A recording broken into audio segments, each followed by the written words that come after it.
আপনার সবকিছু দেওয়ার ভিতরে এয়ারপোর্টে পৌঁছানোর পরে ফোন দিবেন একটা, আর ফ্লাইট ওঠার আগে একটা ফোন দিবেন, আর ইউএসএ পৌঁছানোর পরে না ফোন দিলেও হবে, মানে স্যারকে পাওয়ার পরে আপনি ওকে জাস্ট একটা টেক্সট করে দেবেন আমাকে।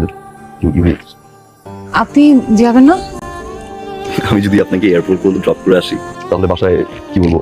আমি তো আপনাকে বাসায় নামাই দিয়ে আসছি, তো বাসায় নামাই দিয়ে আসলে আপনি পালাবেন কি হবে? তো বাসায় বলবো যে আসলে আমি যেতে পারিনি কাজের জন্য, আপনি বাসায় গেছেন এবং আপনি বাসায় যাওয়ার সময় হুরুত মানে ভেঙে গেছেন।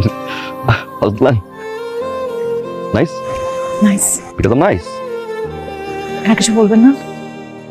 আপনি কিছু বলতে চান? স্যারকে বলবেন আমি হাই দিছি তাকে। Bye Drishti. Thank you so much. Thank you for everything. Okay, you are always welcome.